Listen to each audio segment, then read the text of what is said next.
Hello दोस्तों, कैसे हो? आपका स्वागत है त्रिपाण स्टडी सेंटर में। आज जो हम करने जा रहे हैं क्लास 12 एनआईएस बोर्ड का जो है ज्योग्राफी का चैप्टर यानी भूगोल का चैप्टर जो रहेगा आज ओवर रिसोर्स यानी हमारे संसाधन। ये चैप्टर कई मानने में हर एक क्लास के बच्चे के लिए इंपॉर्टेंट है, चाहे वो यूपी बोर्ड के बच्चे हो, चाहे बिहार बोर्ड के हो, चाहे किसी भी बोर्ड के बच्चे हो, चाहे वो सीबीएसई में पढ़ते हो, चाहे एनआईएस बोर्ड के बच्चे हो, सभी के लिए जो रहेगा ये काफ़ी महत्वपूर्ण चैप्टर रहेगा। जिन बच्चों ने जो ज्योग्राफी लिया हुआ है, अगर उनके सिलेबस में जो है ओवर रिसोर्स है तो ये चैप्टर उनके लिए अत्यंत महत्वपूर्ण होने वाला है। और जो बच्चे कंपटीशन की तैयारी करते हैं उनके अगर सिलेबस में ये है तो इसका मतलब है कि ये भी उनके लिए भी काफ़ी महत्वपूर्ण रहेगा, क्योंकि इसमें हर एक बात को जो है अच्छे से एनालाइज किया जाता है और समझाने की कोशिश किया जाता है। लेकिन आपको पता है कि चैप्टर स्टार्ट करने से पहले एक बात जो मैं हमेशा कहता हूँ, जिसको आपको सोचना भी चाहिए, विचार भी करना चाहिए और अमल भी करना चाहिए, वो ये है कि जब भी वीडियो देखिए पूरा देखिए, क्योंकि अधूरा जानकारी सदैव खतरनाक होता है। साथ में एक इंपॉर्टेंट बात ये भी रहता है, अगर आप पहली बार वीडियो देख रहे हो तो लाइक शेयर सब्सक्राइब करना मत भूलना, क्योंकि दोस्तों लाइक कीजिएगा तो बनाने वाले का मनोबल बढ़ता है, सब्सक्राइब कीजिएगा तो इससे ये होता है कि जब भी मैं कोई वीडियो डालूंगा उसका नोटिफिकेशन आपको समय रहते मिल जाएगा। और देखिए शेयर का मतलब ये होता है कि आपके थ्रू ना जाने किन बच्चों को हेल्प मिल जाए, ये आप भी नहीं जानोगे, इसलिए जो है आप शेयर जरूर करो, ठीक है। व्हाट्सएप स्टेटस पे भी लगाओ। दोस्तों एनआईएस सेंटर जो है कई मानने में बहुत से बच्चों के लिए हेल्पफुल है, चाहे वो 8th क्लास हो, 9th 10th 11th 12th हो, चाहे वो एनआईएस बोर्ड के बच्चे हों, ठीक है, चाहे बीए एमए के बच्चे हो, सभी क्लासों के लिए कुछ ना कुछ जो है त्रिपाण सेंटर में उपलब्ध है। तो इसलिए आपके लिए ज़रूरी है कि आप सब्सक्राइब करके इसको चैनल को जो है सेव कर लो, नहीं तो बाद में अगर रिसर्च करोगे तो शायद आपको ये चैनल प्राप्त ना हो। तो इसलिए सोचना नहीं, विचार नहीं करना है, सब्सक्राइब करके जो है अपने पास सेव करना है। दोस्तों ये तो बात था आपके लिए, लेकिन आप देखते हैं हमारा आज टॉपिक क्या है। Today we have a discussion most important chapter here, over resource. There is a most important chapter here, over resource, and first point here, meaning and significance of resource here. As noted earlier, there are terms in resource generally mean the things of utility for the humans, and it could be of both natural as well as the cultural. Human development technology to the utilize the nature favorably. There are popular use of the technology in a natural system turned into the culture. As a way of life is a living as a such it is attend to the status of the culture resource here. They are important, and first point resource form the backbone of the economic of a nation.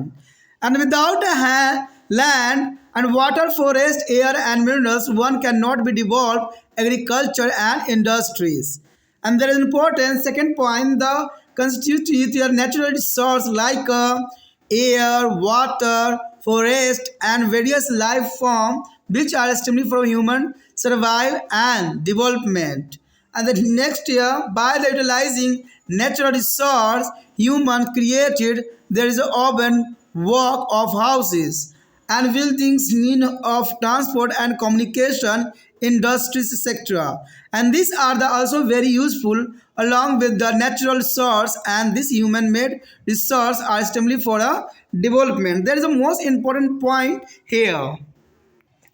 यहाँ पर जो हमारे समक्ष आया अत्यंत महत्वपूर्ण chapter हमारा जो है संसाधन है, यानी हमारे संसाधन क्या है। देखिए ये संसाधन जो होती कई मायने में महत्वपूर्ण होती है।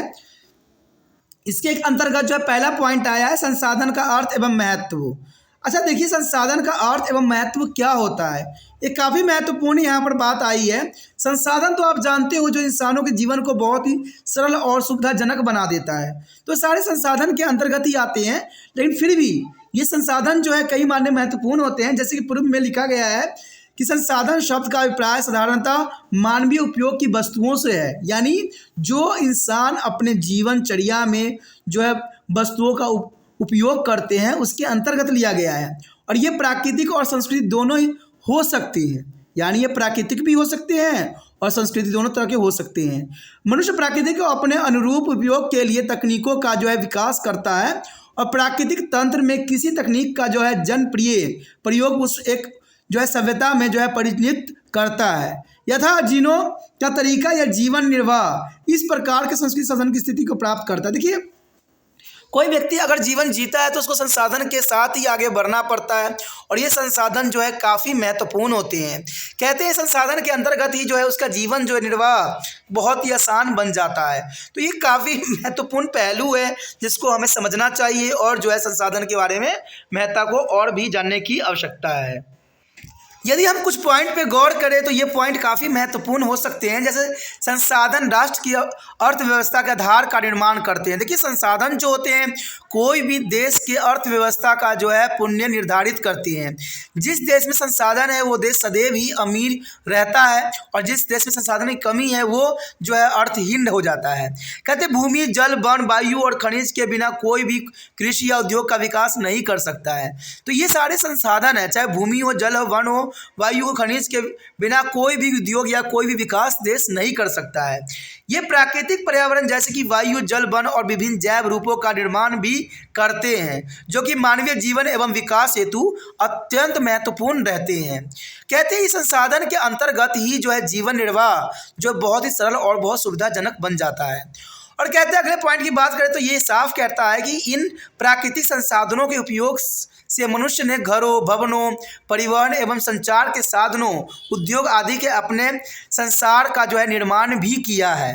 और ये मानव निर्मित संसाधन प्राकृतिक संसाधनों के साथ काफ़ी उपयोगी सिद्ध होता है और मानव के विकास के लिए ये आवश्यक भी है। तो ये काफ़ी महत्वपूर्ण बात को यहाँ पर जो है उजागर किया गया है। So our next topic is the most important here, classification of resource. There is important the classification of resource here. The resource can be classified in a several way. One, the base of the renewability and origin and utility. There is the most important here. A resource here are three types here of renewability, origin and utility. The objective of classification would be to primarily discuss how we put a resource under a particular category. There is important here. The resource here, there are three types here: renewability, origin, and utility. And also here further divide the renewability here: renewable, no renewable, and cyclic here. Renewability is the three types here: renewable, no renewable, cycling. And origin is also here two types: biotic, abiotic. But utility here further divide here. The utility is a further divide there energy and raw material. There is a two types, but energy here are two types and raw material here three types. There are further divide here energy and raw materials. The utility divide energy and raw materials. Energy here no replenishable stuff and the replenishable stuff here. Though is the two types. And raw material here are mineral, vegetation and food. There is the most important classification of resource here. Here to come to the first point, biotic resource. There is the most important here, biotic resource. What do you mean to hear the biotic resource? This resource include all living element of the environment. The forest and forest product, crop, birds, wildlife, fishes, and other mineral leaves are example of biotic resource here. And this resource is reproduce and regenerate with himself. Hence are the renewable. Coal and mineral oil are also biotic resource, but they are a non-renewable source here. The biotic resource is the most important, and secondly is a biotic resource. This resource include all living element of the environment, land, water, air, and minerals here. The iron, copper, gold, silver, etc. are abiotic resources. The availability and non-renewable as there as cannot be regenerated or reproduced here. You know that there is the most important point here, biotic resource or biotic resource here. The next point here, natural resource satisfied to human want are the free gift of the nature. For example, land, water, soil, etc. There is the most important point here in the box. Natural resource satisfied to human want are their free gift of the nature. Natural resource here, a human, there is a free gift of the nature. For example, land, water, soil, etc. There is a source. And any materials that which is valuable and useful for a human is called a resource. Any materials which is valuable and useful for the human is called a resource. And the next point here, resource or constitute their natural element environment like air, water, forest and various life form which are essential for human survives as a development here. And the next point here, resource can be classified on the basis of origin, renewability and utility. There is an important point here. On the note down your notebook, there is the most important point in the box. यहाँ पर जो हमारे समक्ष आया है संसाधनों का वर्गीकरण। देखिए संसाधन है तो उसका वर्गीकरण भी करना अत्यंत महत्वपूर्ण रहता है, क्योंकि संसाधन के वर्गीकरण से ही जो है आगे की विशेषताओं को हम जान सकते हैं और इसके बारे में और भी जो है विस्तार पूर्वक समझ सकते हैं। तो कहते हैं संसाधन का वर्गीकरण अत्यंत महत्वपूर्ण यहाँ पर रहता है। यहाँ पर देखा जाए तो संसाधन का जो है दो भागों में जो है विभक्त किया गया है, लेकिन इसको जो है उसी के रिगार्डिंग से तीसरा भाग भी दिया गया है उपयोगिता के अनुसार। तो देखिए संसाधनों को इस आधार पर कई तरीकों से वर्गीकृत किया जा सकता है, बट यहाँ पर जो है 3 आधार बनाया गया है, पुनर्नवीनीकरण, उत्पत्ति और उपयोग। जैसे कि हम यहाँ पर जो है एक ग्राफ में भी समझने की कोशिश करेंगे, एक फ्लो चार्ट में भी इसके बारे में जो है विस्तार पूर्वक जानेंगे। कहते हैं वर्गीकरण का उद्देश्य जो है प्राथमिक रूप से यह निर्धारित करना होगा कि हम एक संसाधनों किस विशिष्ट श्रेणी में रखते हैं और हम कैसे इसको जो है आगे जो है उसको बढ़ा सकते हैं। तो ये काफ़ी महत्वपूर्ण है। देखिए संसाधन जो होता है किसी भी देश के अर्थव्यवस्था और उसके जो है तरक्की के लिए बहुत ही महत्वपूर्ण होता है।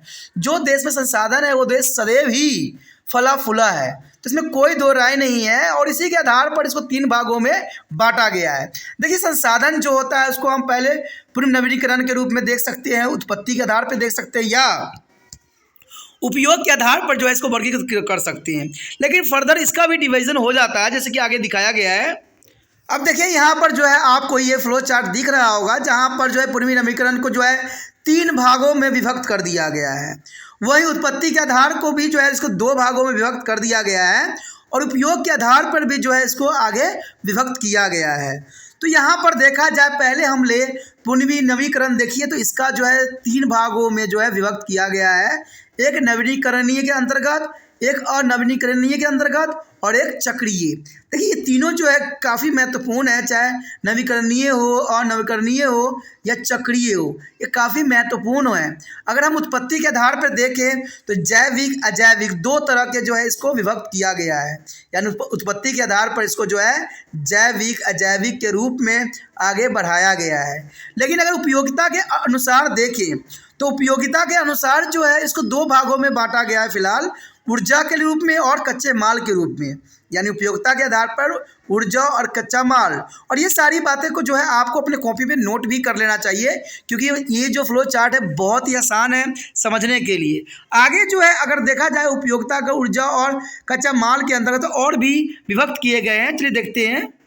तो देखिए यहाँ पर जो है ऊर्जा को 2 भागों में बांट दिया गया है, पुनर्भरण अयोग्य, पुनर्भरण के अयोग्य, दूसरा है पुनर्भरण के योग्य। यानी अयोग्य और योग्य, यानी जो अयोग्य नहीं है और योग्य जो हैं। आगे कच्चा माल को जो है ऊर्जा, वनस्पति, खाद्य पदार्थ, इसको 3 भागों में यहाँ बांट दिया गया है कच्चे माल को, खनिज, वनस्पति और खाद्य पदार्थ। तो ये संसाधनों का वर्गीकरण यहाँ पर जो है विस्तृत दिखाया गया है, जो कि काफ़ी महत्वपूर्ण है।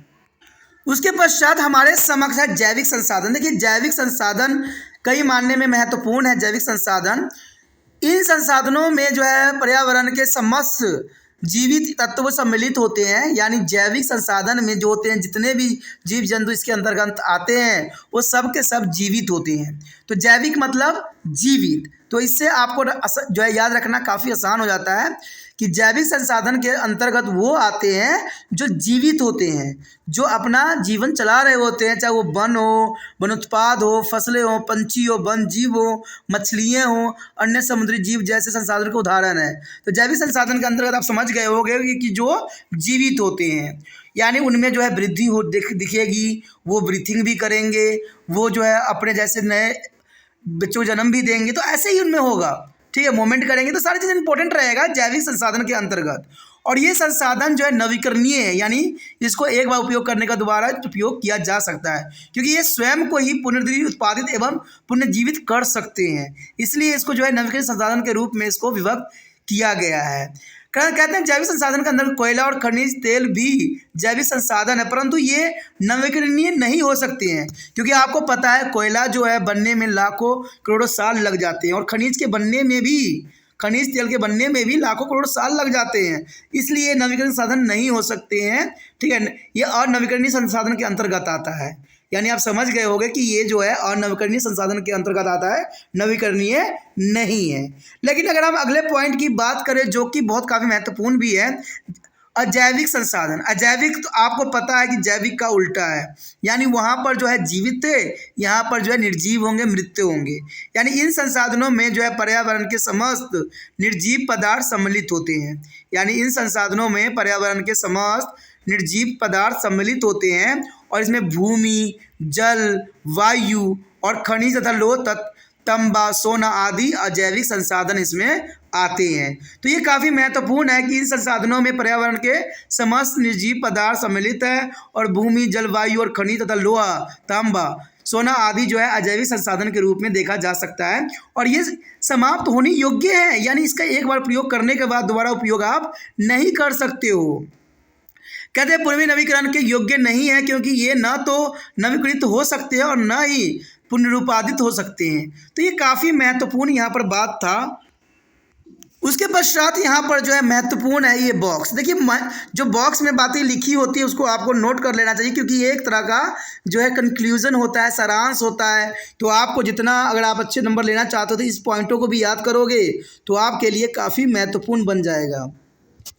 कहते हैं प्राकृतिक संसाधन मानवीय आवश्यकताओं की पूर्ति करते हैं। यानी प्राकृतिक संसाधन जो है मानवीय आवश्यकताओं की पूर्ति करते हैं और ये प्राकृतिक के मुक्त उपहार होते हैं, यानी ये मुफ्त होते हैं। ये प्राकृतिक आपसे कुछ भी नहीं इसके लिए नहीं लेता और कोई भी व्यक्ति चाहे किसी भी कहते हैं अमीर हो चाहे गरीब हो, ये इसका जो है भरपूर उपयोग कर सकता है। जिसमें भूमि हो जाती है, जल, मृदा, हर एक व्यक्ति जो है इसका उपयोग कर सकता है। इसलिए ये जो है प्राकृतिक का मुफ्त उपहार है। तो ये काफ़ी महत्वपूर्ण बात आता है। कोई पदार्थ जो कि मनुष्य के लिए मूल्यवान या उपयोगी हैं संसाधन कहलाते हैं। कहते हैं कोई पदार्थ जो मनुष्य के लिए मूल्यवान एवं उपयोगी है संसाधन कहलाता है। संसाधन प्राकृतिक पर्यावरण जैसे कि वायु, जल, वन और विभिन्न जैव रूप का निर्माण करते हैं जो कि मानव के जीवन यापन एवं विकास के लिए अत्यंत महत्वपूर्ण होते हैं।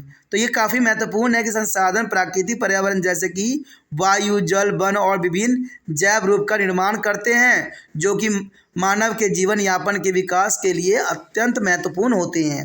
कहते हैं संसाधन उत्पत्ति, पुनर्नवीकरण व उपयोग के आधार पर वर्गीकृत किया जा सकता है। तो ये काफ़ी महत्वपूर्ण है जिसके बारे में हम आगे चर्चा करेंगे कि संसाधन उत्पत्ति और पुनर्नवीकरण का उपयोग के आधार पर जो इसको वर्गीकरण कैसे किया गया और इसका क्या उपयोग है। तो आगे जो है हम इसके और भी डिस्कस करेंगे जो हमारे लिए महत्वपूर्ण होगा। तो इसी के साथ हमारा ये टॉपिक ख़त्म हो जाता है। ये टॉपिक काफ़ी महत्वपूर्ण था जिसके विषय में हम चर्चा किए। ये जो है हर एक क्लास के बच्चों के लिए महत्वपूर्ण था। अगर ये आपको समझ में आया है तो आपने भी तिरपान सेंटर के लिए कुछ करके दिखाना है, ठीक है। और इसके लिए आपको कुछ भी नहीं करना है, दूसरे बच्चों को शेयर करना है। जितना हो सके इस वीडियो को दूसरे बच्चे तक शेयर कीजिए। आप सोचिएगा शेयर कैसे किया जाए, तो आपको कुछ भी नहीं करना है, यूट्यूब से लिंक को कॉपी करना है और व्हाट्सएप स्टेटस पे लगा देना है। देखिए जो बच्चों को देखना होगा देखेंगे, जिनके फ़ायदा की बात होगा वो जरूर समझेंगे और ये बहुत ज़रूरी भी रहता है। अगर आप पहली बार वीडियो देख रहे थे तो चैनल को सब्सक्राइब करके अपने मोबाइल में अवश्य सेव कर लीजिए क्योंकि जब कोई टॉपिक आप रिसर्च कीजिएगा तो शायद दूर दूर तक आपको तिरपान स्टडी सेंटर नज़र ना आए। लेकिन अगर सब्सक्राइब करके रखिएगा तो आपको जो है वहाँ पर हर एक वीडियो आपको प्राप्त हो जाएगा और साथ में आपको प्लेलिस्ट भी मिलेगा। प्लेलिस्ट में हर वीडियो जो है अपने टॉपिक के अनुसार जो है वहाँ पर विद्यमान है। तो आप जिस क्लास में पढ़ते हो, जैसे आपको टॉपिक चाहिए उस टॉपिक को आप देख सकते हो, समझ सकते हो और अच्छे अंक प्राप्त कर सकते हो।